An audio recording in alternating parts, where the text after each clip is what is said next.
जय हिंद साथियों। आज मैं आपके लिए बहुत ही खास विचारों की एक ऐसी श्रृंखला शुरू करने जा रहा हूं जो निश्चित रूप से आपके मन को छू लेगी, क्योंकि ये विचार ना तो गूगल से उठाए गए हैं और ना ही किसी पुस्तक से। यह पूरी तरह से 100% सेल्फ मेड थॉट्स हैं और इस श्रृंखला का नाम रहेगा जिंदगी का सफ़र। इस सफ़र पर आप और हम मिलकर आगे बढ़ते रहेंगे और अगर आपका साथ और अपनापन यूं ही मिलता रहा साथियों, तो हम समाज को नए विचारों का पौष्टिक व्यंजन सभ्य तरीके से परोसते रहेंगे। ध्यान रखिए, यह एक प्रयास रहेगा जिसमें एक दीपक तो मैंने जला दिया है, परंतु इसको मशाल बनाने का काम आपके द्वारा ही होगा। आइए जिंदगी के सफ़र पर पहला कदम रखते हैं। साथियों, ध्यानपूर्वक सुनना मतलब आधा रास्ता खत्म। क्या यह मात्र एक विचार है? और अगर आप गौर से देखोगे तो पता चलेगा यह विचार नहीं, बल्कि वो हथियार है जो पलक झपकते ही मंजिल का आधा रास्ता तय कर देता है। तो फिर किस लिए हम जीरो से शुरुआत करें? क्यों ना हम 50% से शुरुआत करें? अब देखिए, एक विद्यार्थी के लिए इससे बेहतर क्या हो सकता है? गुरु को केवल ध्यान से सुनना। और जैसे उसने गुरु को ध्यान से सुना, उसके 100 में से 50 नंबर तो तुरंत आ गए। और काश, मैं तो ये सोचता हूँ, ऐसी तरकीब अगर हमारे समय में होती और हमें कोई इसी तरीके से सिखाता, तो आज हमारी दशा और दिशा कुछ और ही होती। परंतु वो हमारा जो अनुभव बना है, जो आपको बताया जा रहा है, क्यों? ताकि आप इसका लाभ उठा सकें। क्या आपने कभी सोचा है कि परमात्मा ने आंखों का नियंत्रण हमें दिया है कि हम पलकों को जब चाहे बंद कर सके, पलकों के द्वारा हम अपनी आंखों को जब चाहे बंद कर सके, जब चाहे खोल लें। लेकिन परमात्मा ने कानों का कंट्रोल, नियंत्रण अपने हाथ में रखा है। आप उसको कभी बंद नहीं कर सकते। क्यों? क्योंकि सुनने की ताकत परमात्मा स्वयं जानते हैं। वो चाहते हैं हम हर पल अपने कानों का भरपूर इस्तेमाल करें और जीवन में सफल हों। तो आइए मिलकर एक वादा कीजिए मेरे साथ कि अब मैं जो भी कहूँगा उसे आप पूरे ध्यान से सुनेंगे, क्योंकि समय रहते साथियों, इन बातों को अगर हमने समझ लिया तो जिंदगी का सफ़र बहुत आसान हो जाएगा, बहुत सुखमय हो जाएगा। आज हम दुनिया का सबसे मुश्किल काम करेंगे।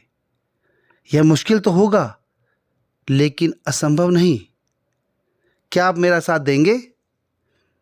और अगर वास्तव में मेरा साथ दे दिया तो आपको वो मिल जाएगा जिसकी आपको तलाश तो है, परंतु आपको ये नहीं पता कि आप क्या तलाश कर रहे हैं। मतलब आप उसे पाना तो चाहते हैं, लेकिन क्या पाना चाहते हैं यह नहीं मालूम। ये जो वस्तु है, ये ना तो शहंशाहों के पास है, ना ही बड़े बड़े हुक्मरानों के पास है। और ये वस्तु धन दौलत से भी बहुत ऊपर है। इंसान जीवन में जब सब कुछ प्राप्त कर लेता है, सब चीज़ों को अचीव कर लेता है, अपनी चाहतों को पूरा करने के लिए वो जब सारी सीमाएं लांघ जाता है, तो अंत में उसको, जीवन के अंत काल में उसको एक छोटा सा एक शब्द बहुत विचलित कर देता है। वो शब्द है शांति, वो शब्द है सुकून। यही वो भाव है, यही वो एहसास है जो आपको तृप्ति का आभास कराएगा, जो आपको संपूर्ण बनाएगा। हम इस शब्द के बिना पूरी तरह से अधूरे हैं, क्योंकि कहते हैं all is well and is well, अंत भला तो सब भला। यूं मानो जैसे हमने पूरा जीवन भर भर के जिया, भर भर के हमने चीज़ों को बटोरा, लेकिन फिर भी कुछ खाली रह गया।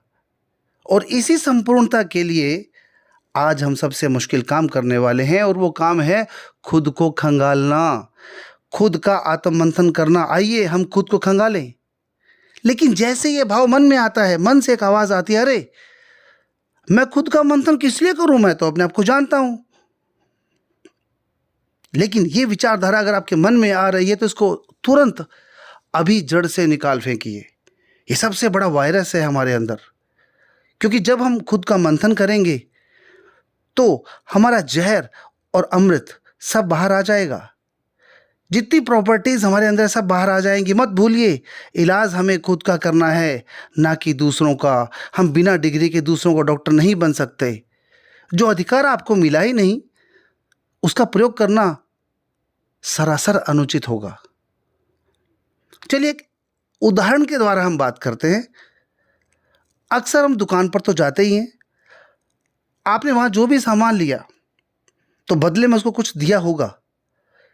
यानी अहम बात यह सीखने में आई कि लेने से पहले कुछ देना पड़ता है।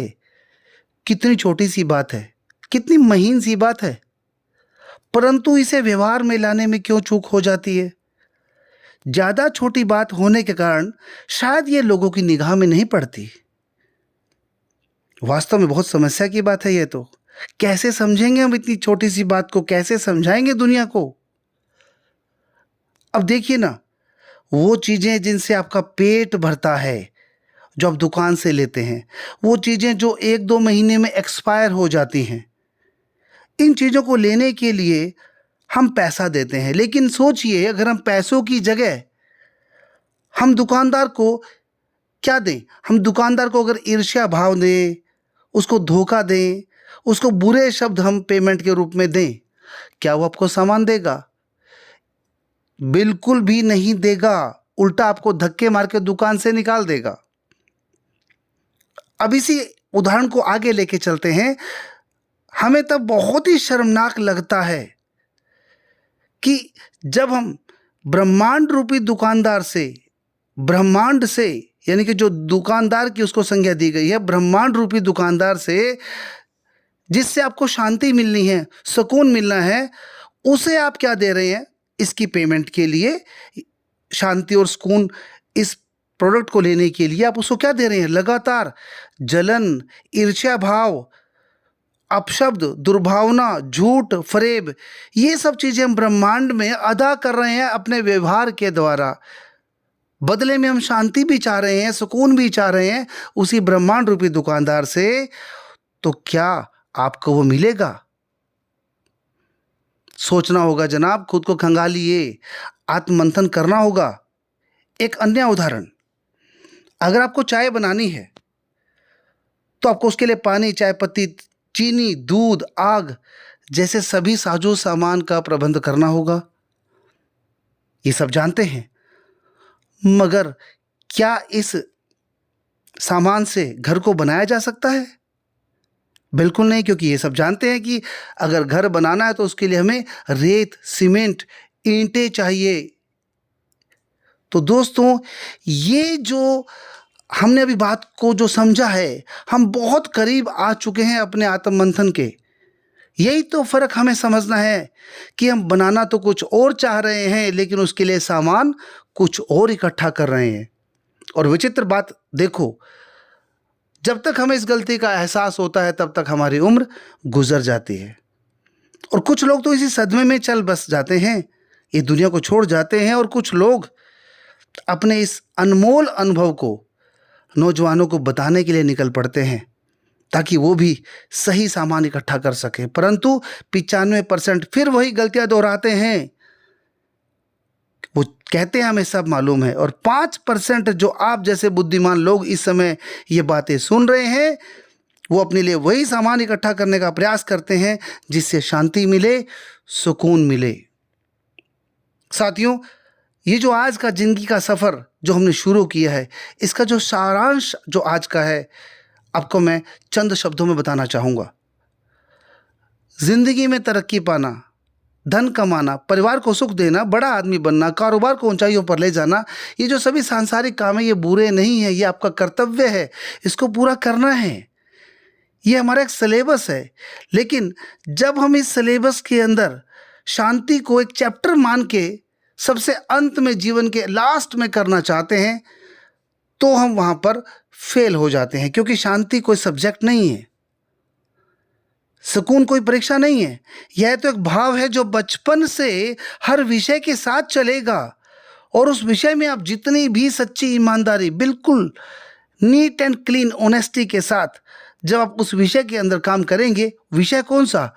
वही धन कमाना, तरक्की करना, बड़ा आदमी बनना, ये सब चीज़ें करने के लिए जब आप सच्ची ईमानदारी के भाव के साथ इसके साथ चलेंगे, तभी आपको सुकून मिलेगा।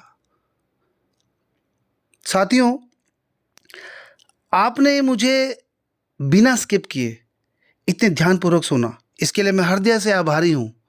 लेकिन मैं कहना चाहूँगा, मैं कोई संत नहीं, कोई महापुरुष नहीं, मैं बिल्कुल आप जैसा एक सामान्य व्यक्ति हूँ।